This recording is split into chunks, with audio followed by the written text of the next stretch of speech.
Hello students, this is exercise 1.1 question number 4। Question number 4 में हमें दिया है use Euclid's division lemma to show that square of any positive integer is either of the form 3m और 3m+1 for some integer m। तो हमें show करना है कि किसी भी पॉजिटिव इंटीजर का स्क्वायर 3m या 3m+1 के फॉर्म में होता है। ये हमारा क्वेश्चन नंबर 2 जैसा है। अगर आपने क्वेश्चन नंबर 2 नहीं देखा है तो मेरा सजेशन है पहले क्वेश्चन नंबर 2 जाकर देख लें। अब हम इस क्वेश्चन को करने का प्रोसीजर जो होता है उसको फॉलो करेंगे और हम लिखेंगे let A be any positive integer.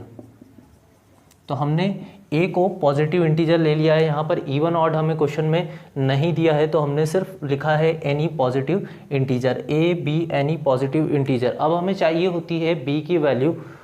तो बी की वैल्यू के लिए हमें लगाना पड़ती है यूक्लिड्स डिवीजन लेमा।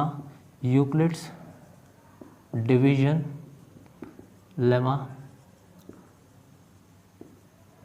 ये होती है हमारी a equal to B Q plus R. a equal to B Q plus R. अगर हम a equal to B Q plus R से क्वेश्चन को कंपेयर करें तो ये जो है हमारा ये जो फॉर्म है ये बी क्यू प्लस आर वाला फॉर्म है। तो इसमें जो b की वैल्यू है वो 3 है, यहाँ पर भी 3 है। तो हम लिख सकते हैं कि हमें b की वैल्यू मिल जाएगी यहाँ से 3। तो b इक्वल टू हमने लिख दिया है 3। अब हम लगा देते हैं Euclid's division lemma by Euclid's division lemma, जो कि हमने उधर भी लिखी है, होती है a equal to B Q plus R. अब हमारे पास क्योंकि b की वैल्यू है 3 तो हम इसे b ना लिखते हुए हम इसे 3 कर दें तो ये हो जाएगा 3q प्लस आर और इसे हम दे देंगे इक्वेशन नंबर फर्स्ट। अब हमें चाहिए होती है r की वैल्यू और r की वैल्यू के लिए हमारे पास यूक्लिड्स डिवीजन लेमा में कंडीशन होती है कि r हमारा होता है ग्रेटर देन इक्वल टू 0 और लेस देन b। r 0 के बराबर या 0 से बड़ा होगा लेकिन b से छोटा होगा। तो b की वैल्यू है हमारे पास 3, हम यहाँ पुट कर दें इस कंडीशन में तो r greater than equal to 0 और लेस देन 3 हो जाएगा। तो यहाँ से अब हम r की पॉसिबल वैल्यूज़ निकालेंगे। The possible values of r will be, कौन कौन सी वैल्यू होगी अब ज़रा हमें ध्यान से देखना होगा। 0 हमें लेना होगा क्योंकि यहाँ पर इक्वल का साइन है, 0 हो सकता है रिमाइंडर, 1 होगा, 2 होगा और 3 नहीं होगा क्योंकि हमें लेस देन 3 चाहिए। अगर यहाँ इक्वल होता तो बिल्कुल आप यहाँ पर 3 ले लेते, लेकिन यहाँ हमें 2 तक लेनी है वैल्यू r की। अब हम इन r की वैल्यूज़ को इक्वेशन नंबर फर्स्ट में पुट कर देते हैं। फ्रॉम इक्वेशन फर्स्ट r की हम तीनों वैल्यू पुट करेंगे 0 1 2। तो ये इक्वेशन हो जाएगी a equal to 3q plus r की जगह हम रख देते हैं 0 पहली वैल्यू, फिर हम दूसरी वैल्यू रखेंगे 1 तो ये हो जाएगा 3q प्लस 1, इसी तरह 3q प्लस 2 ये वैल्यू रख दी हमने r की प्लेस पर। अब हमें क्वेश्चन पर जाना होगा। क्वेश्चन में बोला है square of any positive integer, तो हमें पॉजिटिव इंटीजर का करना है स्क्वायर जो कि हमारा a है। तो हम a का स्क्वायर करेंगे, a स्क्वायर, तो इधर भी हमें स्क्वायर करना होगा। इधर हो जाएगा 3q का स्क्वायर, मैंने 0 हटा दिया है यहाँ से, इक्वल टू यहाँ पर हो जाएगा 3q प्लस 1 का होल स्क्वायर, यहाँ पर हो जाएगा 3q प्लस 2 का होल स्क्वायर। अब हम इसे तो सिंपली स्क्वायर करके सॉल्व कर लेंगे, लेकिन यहाँ पर हमें इसे एक्सपांड करने के लिए लगाना पड़ेगा a प्लस बी का होल स्क्वायर। तो हम देख लेते हैं, हमारे पास a plus B whole square होता है a square plus B square plus 2ab।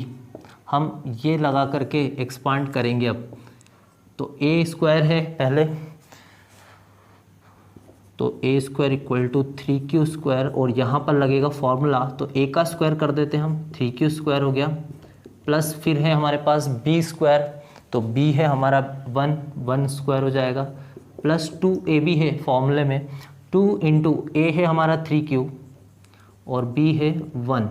इसी तरह हम इसे भी एक्सपांड कर लें तो ये हो जाएगा हमारा 3q का स्क्वायर प्लस 2 का स्क्वायर, ये हो गया a square plus b square plus 2ab। तो 2 है फॉर्मूले में, a है हमारा 3q और b है 2। अब हम इसे थोड़ा और सॉल्व करते हैं। तो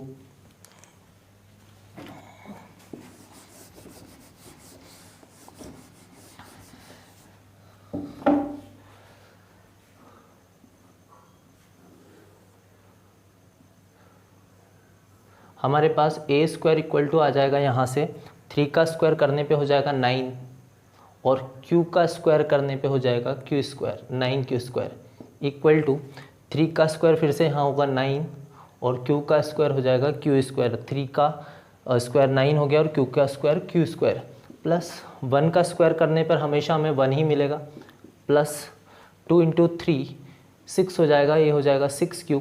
इसी तरह हम इसे सॉल्व करें तो ये हो जाएगा 9q स्क्वायर प्लस 2 का स्क्वायर होगा 4 प्लस 2 3 जा 6 6 2 जा 12, तो ये हो जाएगा 12q।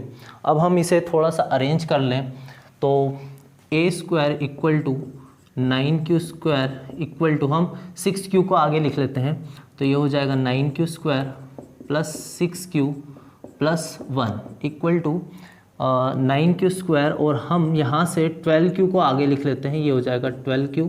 और हम इस 4 को 3 + 1 लिखेंगे। यहाँ पर थोड़ा सा ध्यान देना है, हम इस 4 को लिख रहे हैं 3 + 1। क्यों लिखा है ऐसा? क्योंकि हमें 3m + 1 का फॉर्म बनाना है। यहाँ पीछे 1 चाहिए तो हमने 4 को स्प्लिट कर दिया है 3 + 1 में।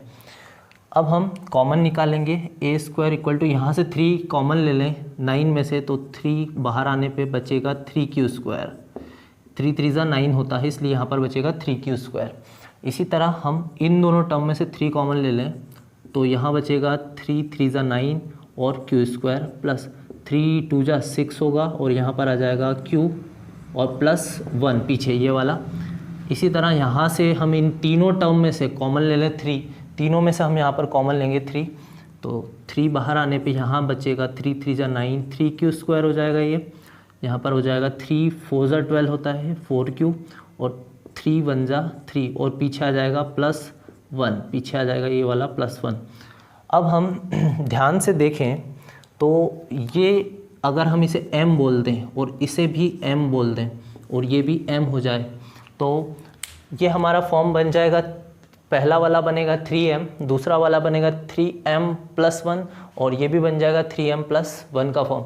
क्योंकि q यहाँ पर कोई इंटीजर है इसलिए हम इस पूरे को होल को एक इंटीजर मान लें, तो हम लिख देते हैं यहाँ पर a स्क्वायर इक्वल टू 3, इसको नाम दे देते हैं हम m1, 3m1 इक्वल टू 3, इस पूरे को हम नाम दे दें m2 + 1 और सामने ले लेते हैं 3m3, इस पूरे को हमने m3 बोला है प्लस 1।